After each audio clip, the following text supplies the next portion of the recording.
ಎಲ್ಲಿ ನೋಡಿದ್ರು ನಮ್ಮ ಬಿಜೆಪಿ ಸರ್ಕಾರದ ಸೋಲಿನ ಕುರಿತು ಫುಲ್ ಮಾತು ಮಹಿಳಾ ಮೀಸಲಾತಿ ಹಾಗೆ ಕ್ಷೇತ್ರ ವಿಂಗಡಣೆ. ಈ ಬಿಜೆಪಿಯವ್ರು ಮಾಡಕ್ ಹೊಟ್ಟಿದೆ ಹಂಗೆ ಒಂದೇ ಕಲ್ಲಲ್ಲಿ 2 ಹಕ್ಕಿ ಹೊಡೆದ್ಬಿಡೋಣ ಅಂತ ಹೋದ್ರು. ಕ್ಷೇತ್ರ ವಿಂಗಡಣೆ ಮಾಡೋದ್ರ ಜೊತೆಗೆ ಉತ್ತರ ಭಾರತದವರಿಗೆ ಹೆಚ್ಚಿನ ಅವಕಾಶಗಳನ್ನ ಕೊಡೋಣ ಅನ್ನೋದ್ರ ಜೊತೆಗೆ ಮಹಿಳೆಯರ ಒಂದು ಕಾನ್ಸೆಪ್ಟ್ ಇಟ್ಕೊಂಡು 33% ಏನು ರಿಸರ್ವೇಶನ್ ಕೊಡಬೇಕು ಅಂತ ಹೋಗಿ ಅವರು ಅನ್ಕೋಬಿಟ್ರು ಅನ್ಸುತ್ತೆ. ಕ್ಷೇತ್ರ ವಿಂಗಡಣೆ ಮಾಡೋದ್ರ ಜೊತೆಗೆ ಮಹಿಳಾ ಮೀಸಲಾತಿ ಏನ್ ನೀಡ್ತಾ ಇದ್ದೀವಿ ಅದೆರಡನ್ನೂ ಮರ್ಜ್ ಮಾಡಿದ್ರೆ ಮಹಿಳೆಯರು ಅನ್ನೋ ಹೆಸರಲ್ಲಿ ಒಂದಷ್ಟು ಒಮ್ಮತಗಳು ಸಿಗಬಹುದು ಅಂತ ಸ್ಟ್ರಾಟರ್ಜಿ ಮಾಡಿದ್ರು ಅನ್ಸುತ್ತೆ. ಬಟ್ ಅದು ವರ್ಕ್ ಆಗ್ಲಿಲ್ಲ. ನಾನು ಹೇಳಿದ್ದೆ ಇಷ್ಟೇ, ಅವರು ಕ್ಷೇತ್ರ ವಿಂಗಡಣೆ ಮಾಡಿದ್ರೆ ಮಾತ್ರ ಮಹಿಳಾ ಮೀಸಲಾತಿ ಏನಿದೆ ಅದನ್ನ ಕೊಡ್ತಾರಂತೆ.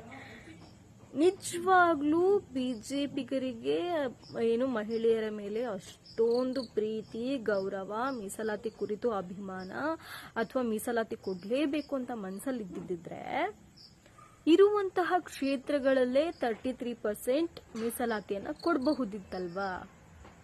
ಅದನ್ನ ಯಾಕೆ ಮತ್ತೆ ಅವರು ಕ್ಷೇತ್ರ ವಿಂಗಡಣೆ ಮಾಡಬೇಕಿತ್ತು?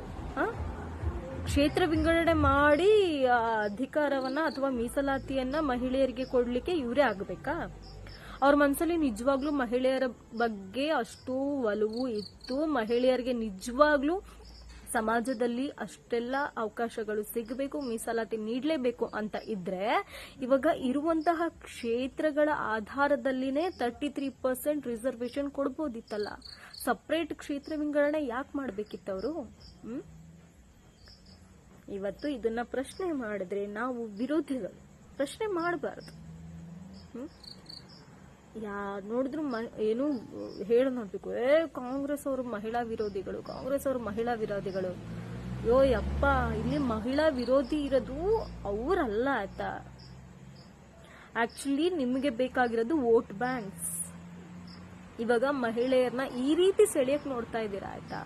ಈ ರೀತಿ ಅವಕಾಶ ಕೊಟ್ಟು ಆ ರೀತಿ ವೋಟ್ನ ತಗೋಬೇಕು ಅಂತ ಪ್ರಯತ್ನ ಪಡ್ತಿದ್ದೀರಾ. ಬಟ್ ಆದ್ರೆ ಈ ಸೋಲ್ ನೋಡಿ ಏನೋ ಒಂಥರ ಖುಷಿ ಆಯ್ತು ಆಯ್ತಾ. ಮಹಿಳೆಯರ ಹೆಸರಲ್ಲಿ ಅಲ್ಲಿ ಎಷ್ಟೋ ಕಡೆ ಅತ್ಯಾಚಾರ ಆಗ್ತಾ ಇದೆ, ಹೆಣ್ಮಕ್ಳ ಮೇಲೆ ದೌರ್ಜನ್ಯ ಆಗ್ತಿದೆ. ಮಣಿಪುರಲ್ಲಿ ಒದ್ದಾಡ್ತಾ ಇದ್ದಾರೆ ಜನಗಳು. ಅಷ್ಟು ಮಹಿಳೆಯರ ಮೇಲೆ ಕನ್ಸರ್ನ್ ಇರೋರು, ನಿಜವಾಗ್ಲೂ ಕಾಳಜಿ ಇರೋರು ಅಲ್ಲಿ ಹೋಗಿ ಏನು ಅಂತ ನೋಡಲ್ಲ, ಇಲ್ಲಿ ಮಹಿಳಾ ಮೀಸಲಾತಿ ಕುರಿತು ಮಾತನಾಡ್ತಾರೆ. ಇದೆಲ್ಲ ಅಜೆಂಡಾ ಸೆಟ್ ಮಾಡ್ಕೊಬಿಟ್ಟಿದ್ದಾರೆ ಆಯ್ತಾ. ನಾವ್ ಹಿಂಗೆ ಇದ್ ಮಾಡ್ಬೇಕು, ಹಿಂಗೆ ರೂಲ್ ಮಾಡ್ಬೇಕು, ನಾವು ಸರ್ವಾಧಿಕಾರ ಮಾಡ್ಬೇಕು ಅಂತ ಫಿಕ್ಸ್ ಮಾಡ್ಕೊಬಿಟ್ಟಿದ್ದಾರೆ ಆಯ್ತಾ. ಅಲ್ಲಿ ಜನಗಳು ಬಿದ್ದು ಒದ್ದಾಡಿ ಇವತ್ತು ಪರಿಸ್ಥಿತಿ ಅವ್ರದ್ದು ಕೆಳಮಟ್ಟಕ್ಕೆ ತಗೊಂಡು ಹೋಗ್ತಾ ಇದೆ ಸಾಮಾನ್ಯ ಜನರ ಬದುಕು.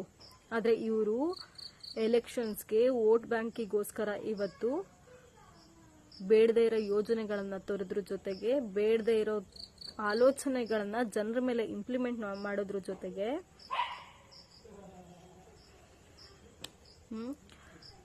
ನಿಜವಾಗ್ಲೂ ಮಹಿಳೆಯರ ಮೇಲೆ ಅಷ್ಟೊಂದಿದ್ರೆ ಕ್ಷೇತ್ರ ವಿಂಗಡಣೆ ಮಾಡದೆ ಇರೋ ಕ್ಷೇತ್ರದಲ್ಲೇ 33% ಕೊಡಿ ಆಯ್ತಾ. ಅವಾಗ ನಿಮಗೆ ನಾವು ಥ್ಯಾಂಕ್ ಯು.